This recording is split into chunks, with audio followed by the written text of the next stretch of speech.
Hello, ladies and gentlemen. Welcome to the Sheff United Way. I'm going to be doing a match preview along with Hal for Sheffield United versus Bournemouth, 12:45 kickoff at Bramall Lane on Saturday. The match is on Sky Sports main event for those that can't make it, and also on Sky Sports Football. But you don't want to be just watching that. You can watch that in the background, but also on your phone, on your tablet, on your laptop.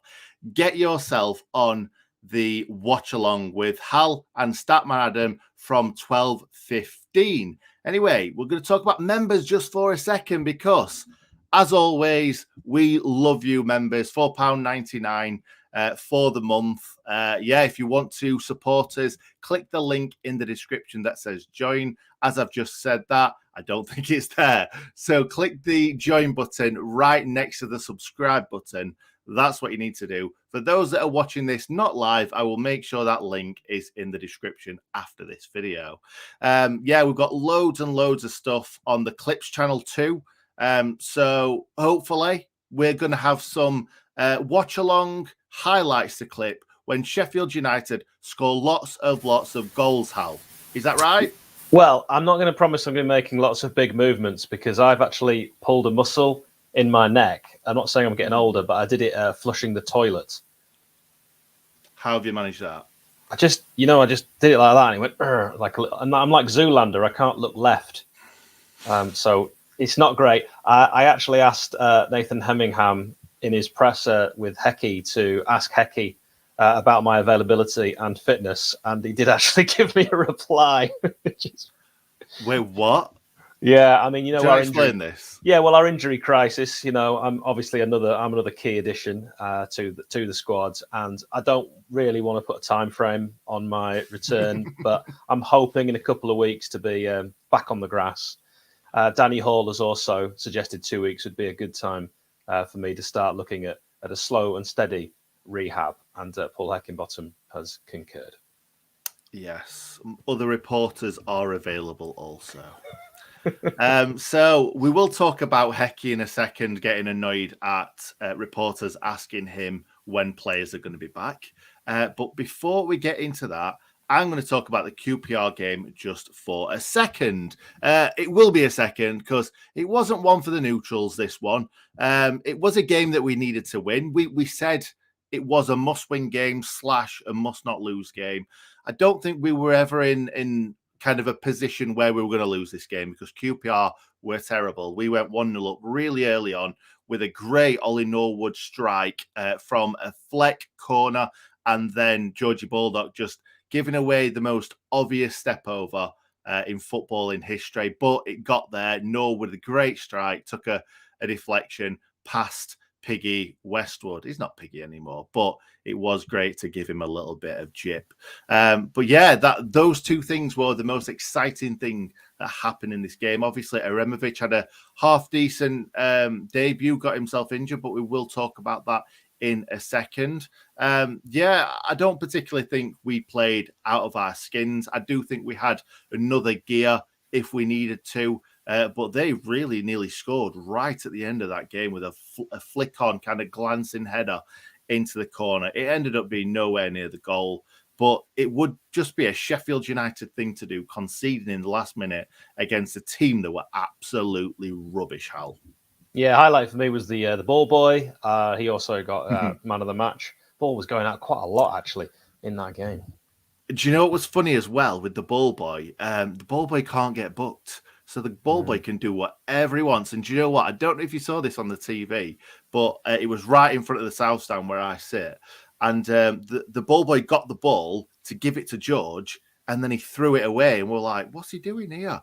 And then George went, oh, like that to the ball boy. And then the ball boy were like, he told me to do it, and pointed to Ollie Norwood. And it was just funny. And then he was like, oh, I can't stay mad at you, and ruffled his hair. I love it. It's a beautiful moment. But you don't want to get on the wrong side of Furious George. That's for sure. No, but they were at the same height level, them two, the ball boy and George. I'm not going to comment on that. What I will say is, if you want to remember Furosity, the last time out that we played Bournemouth in the Premier League, Championship, League One in the old League Division 2, League Division 3 and League Division 4. We last played the Cherries at Bramall Lane in a league game in February 2020, a 2-1 top flight United win. The Cherries took the lead when Callum Wilson reacted quickest. He swept home a rebound after Harry Wilson's effort had been initially blocked. The Blades responded well. Billy Sharp scored from close range in the first half. That was in injury time after a sustained spell of United pressure. With 7 minutes left, John Lundstrom, who collected a pass from fellow substitute 𝐍𝐸𝐵𝐿𝐶, and after an excellent first touch, steered the ball past Aaron Ramsdale for a late winner. So 10 of our starting 11 that day, 10 are still with the club. The only one not is Dean Henderson. From the bench, we still have David McGoldrick, technically 𝐍𝐸𝐵𝐿𝐶, and the industrious Ben Osborne. You might also recall, Nick, Bournemouth's Andrew Sermon squaring up to Chris Wilder and Alan Knill in the background laughing. Yeah. You just brought up Dean Henderson and it brought back so many memories. Just brought up Chris Wilder and Alan Knill as well. I know. And what was it? Ollie McBurney running in there and getting stuck in, and it's good I times. think George might have got in there. Yeah, we loved that. Yeah, coming from behind to winning the Premier League, fantastic. Yeah. I don't think it happened too much, to be honest, but maybe once or twice. We were good in that first year. Oh, you've made me really sad now. Love Dean Henderson. Love him like I'm going to say like a son. That sounded weird. Let's move on from that. I'll talk about team news for a second, mate. So, like I said earlier, 𝐍𝐸𝐶 seems like he's getting really stressed out at the moment with reporters constantly asking him when players are going to be back. He did actually mention that he was asked that are any of these injured players going to be playing if we got to the playoffs, which is something that I kind of wanted to ask myself if I could ask 𝐍𝐸𝐶 a question. And did say Bogle and Bruce have all had operations. So he pretty much made out as if that's never going to happen. None of them are going to be available, even if we got to the playoff final, the very, very last game of the season, the furthest one away. So that was a bit gutting. But he did mention other injuries, specifically Billy Sharp looking unlikely to start in this game, but he could be involved. That is a possibility. So we might see Billy on the bench. I would love to see Billy on the bench if possible, but he was honest and said that there are loads more games in this season, and we need to make sure that Billy Sharp starts in a lot of them pretty much. That's what he was saying anyway, because Billy Sharp is a very much needed player in this squad. Scores a lot of goals for us. They mentioned Bash as well. He still remains confident that Bash will play some part of kind of the end of the season, but it does look like he's still going to be a few weeks. He hasn't really stepped up training too much. But yeah, McBurney and Aaremovich were both two players that were possibly not going to be fit or well for this game. I think McBurney wasn't very well, and I think Aaremovich, it was just cramped. That's what 𝐍𝐸𝐶 said after the QPR game on Tuesday night. But they both are fit for this game, apparently. Whether we see Aaremovich or not is yet to be seen. But cramp is something that normally gets sorted out after just a little bit of rest. So I think that Aaremovich will be fit for this game. It's just whether 𝐍𝐸𝐶 goes with him or not. So that's pretty much the injury kind of team news. So first of all, I'm going to go with Wes in the goal for my starting 11. Ender left wing back, fantastic to see him back in a red and white shirt. And I thought he played really, really well. I think that's the best we've seen from a left wing back this season. Maybe I'm going a bit overboard, but I think he had a really, really good game. Yeah, I'd like to see him stay there for the rest of the season if possible. Then Ben Davies at left centre back. Yeah, I thought he had a decent game against QPR, and I'd rather see him there instead of Jackie Longthrow. But we do lose that long throw from Jack Robinson, which I did mention the QPR game. I do think sometimes when you see the ball go out on that left-hand side, it's like, oh, we ain't got anyone to lob it in the box. Then we've gone for Johnny Egan, central centre-back. Obviously, who else? Aaremovich, right centre-back. Baldock, right wing-back. Ollie Norwood had a fantastic game against QPR. Obviously got the goal as well early on. Ollie Norwood, he doesn't move out of that team. for me for the rest of the season, pretty much for all the season. John Fleck was man of the match. Whatever anybody says, it was not Morgan Gibbs-White. It was this man, and it's not Jimmy. It is certainly John Fleck. He will be in this game. Then Sander Berger up next. Sander Berger, I think he had a good game against QPR. I just want to see more from him. I really do. He kind of saunters through games sometimes, and I just want Sander to have one game where he's just on it all the way through. Then we've got Morgan Gibbs-White. Obviously, when Morgan Gibbs-White is on it, nobody can stop him. And even when he doesn't have good games, like I don't think he had the best game against QPR, and I don't think he had the best game against Stoke, he's still one of the best players on the pitch, if not the best. And finally, we want to see Ollie McBurney up top. He had a good game against QPR before he came off. Yeah, we've seen from Jebo that maybe he's not quite ready for this, but we could bring him on as a sub. So, Hal, I see you've brought Ollie McChicken on screen. Yeah, well, because the watch-along's coming back for this game, if you're thinking that's an insult to Ollie McBurney, you don't know. You don't know how we do things. We asked for names for chickens for a viewer, and the worst one we got suggested was Ollie McChicken, closely followed by Lise Moosegg. Well, they were puns, weren't they? We were looking for puns, and Ollie McChicken is nothing, is it, really? It is just nothing. It doesn't work at any conceivable level. Right, I thought you were laughing at what was on screen, the comment that you put on screen, and I'm like, Ollie McBurney needs a goal. That's not funny. Lise Moosegg needs 90 minutes. That's funny. Yeah. Right, let's talk about the opposition. We are, of course, facing Bournemouth. They've only lost 2 in the last 10. This is a good side. 4th in the form table. Their last result, though, was a defeat against West Bromwich Albion. They are good at controlling possession, good at defending set pieces, and they are exceptional at pressing. United have not done well against teams that press. They are deservedly, in my opinion, second in the championship table. They are a very physical, big side. Again, not something we particularly like to see. Their bench is stacked as well. Siriki Dembele, Gary Cahill, Ben Pearson, Todd Cantwell, Jack Stacey, and Jamal Lowe. Yes, they've got injuries, but I've just listed players that aren't starting.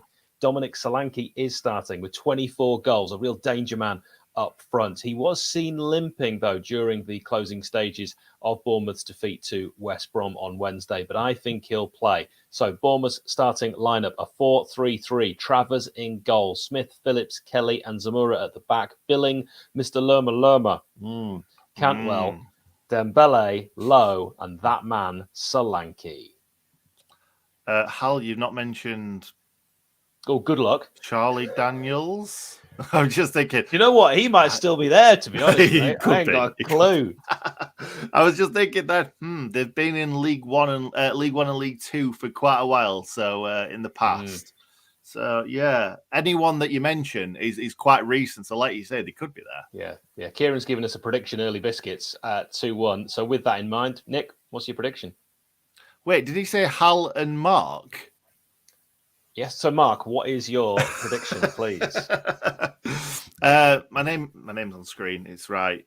You can't even point to your name, Mark. So just give us your prediction. I'm trying, Mark. I'm trying. There we go. My prediction for this game. I said 3-0 for the last. Shall we go 6-0, something like that? Or shall I go really, really safe like you do? 1-0. You know that 6-0 against West Brom that happened a few years ago, like back in the 90s? That was the only home game I missed that entire season. You just reminded me of it there. Michael said, I thought the Chaser and Blades fan Mark Lebet was on tonight. If you missed that video, it is available on the channel as well as an audio podcast. So do check that one out. I'm really confused. I'm really confused. Why would that be on tonight when it's already been on? Well, it can be because you can watch it anytime. Anything can be on. Exactly. You can watch any match ever on YouTube. Anything that we've ever done. You can watch Leon Britton right now and Mark. Leon Britton and Mark whenever you want. Anyway, yeah. Let's just rename this channel. Yeah. My prediction 2-1. Either way. Now, the referee for this. Well, I think there will be goals. or Okay, goal. 1-0. There will be goals. Either You know what 1-0 you're talking or about. more than one goal. That's why you come and tune into this razor sharp content. Okay, so the referee for this one is Dean Whitestone from Northamptonshire. Now, there was a bit of digging about here, Nick, because he's taken charge of 29 games this season in all competitions. He likes a yellow, 85 yellows, 1 red, and he's given 10 penalties. That, again, on the high side. This will be the 3rd time he's taken charge of a Blades game this season. He previously did our wins at both Hull and Peterborough, right? And this is where the digging about comes, right? His last time at Bramall Lane was, wait for this, 10th of December, 2011. Eh? I know. How old's he? 72? It's not that long ago. And we beat Rochdale 3-0. So the only games I've been able to find that Dean Whitestone has been in charge of United, we've won all of them. And by the way, if you really want to feel old, 2011, that's not it. Wayne's World was released 30 years ago. That's and you were what? Old. 16? Lovely. Thanks very much. Sorry, mate. Anyway, shall we do a little bit of play for both? Yeah, you go first. Okay, I'll go first. And I've got, here he is. We spoke about him earlier, Mr. 𝐍𝐸𝐵𝐿𝐶. Bournemouth fans, they thought we were crazy when we were saying how good 𝐍𝐸𝐵. Do you mind? There we go. He's back. They thought we were crazy when we were saying that 𝐍𝐸𝐵𝐿𝐶 was good. And then, they might have been right. And don't you dare, Hal, don't you dare say the Moose Egg Whisperer. Don't you dare. No, I'm not having it. Anyway, 𝐍𝐸𝐵𝐿𝐶 had an absolutely fantastic time with United for probably a month, 2 months, something like that. And then after that, it's been quite torrid for him. 48 games, 9 goals is still not bad. Do you know what? I think that's quite high as a goal ratio for our strikers in the past kind of few years, especially when you look at sort of Ollie McBurney. 3 goals for Bournemouth in 58 games. They're not the best. They're not the best kind of goal ratios, but we know how good 𝐍𝐸𝐵𝐿𝐶 can be. I don't think Bournemouth ever saw the 𝐍𝐸𝐵𝐿𝐶 that we saw. Hopefully, eventually, he can get back to how he was. Obviously, it probably won't be with the Blades, but I still like 𝐍𝐸𝐵𝐿𝐶. I still think, I said back in the day, I think that 𝐍𝐸𝐵𝐿𝐶 could be a Champions League striker, and I think on his day he can be. He's just not got the fitness, and I don't think he ever will. I'm going to pick David Brooks, a player I just really enjoyed watching for Sheffield United. Such a talent. Came from Manchester City's youth setup. Really, though, made his name at Sheffield United. 37 appearances in total. Just 3 goals, but I remember each and every one of them like it was yesterday. I think particularly I enjoyed that goal against Leeds. That was just fantastic in the Championship. Then went to Bournemouth, where he is now. And for them so far, he has played 89 times in all competitions with 17 goals. A really classy and skillful midfielder. And I would just like to add that both myself and Nick, we want to wish Brooksy the best. I mean, if you don't know, David Brooks was confirmed to have been diagnosed with stage 2 Hodgkin lymphoma last year after an initial positive prognosis. He has been undergoing treatment. From everything that I've read, it's all been going well. I really hope to see David Brooks back soon. Get well soon, Brooks. I just soon, want to mention one of the goals that won't have been in that 3 that you've just mentioned against Chesterfield in pre-season. I remember there that. Was such a fantastic murmur around the ground after he scored that goal. He ran from his own half all the way and smashed it in the bottom corner. And he was going to go on loan, I think, to Chesterfield. And then Wilder was like, whoa, we're keeping this lad. This one's all right, this one. Will do for me. It'll do for me. But there was a weird sort of murmuring going on, like we'd just seen something special and a special player. When was the last time? Because I remember that happening a few times in my Blade supporting life. Vaspar Bokis, the murmur. Tridelas, the murmur. Jean Calvé, the murmur.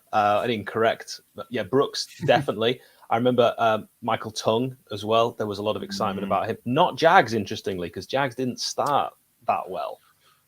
No, well, Jag started in midfield, didn't he? And then he went to right back, centre back, and then back into midfield. Jags could play anyway, and goal, obviously. Yeah, Jags could play anyway. Jag was fantastic, but I don't think, as Micah Richards said once, he burst onto the scene. I don't think defenders really burst onto the scene, do they? Like Jag scored that fantastic goal against Leeds. I think then we're like, wowzers. Like, yeah, I think one defender who burst onto the scene, and I'm only going to say it in case he's watching, and I want him to remember that I'm his very best friend, is Terry Kennedy. Anyway, we're pretty much done. Please pop in the comments below your played for both, and Statsman Adam will have a combined played for both 11 on our 12:15 p.m. watch along. If that isn't a tease, I don't know what is. Love to hear that. See you next time.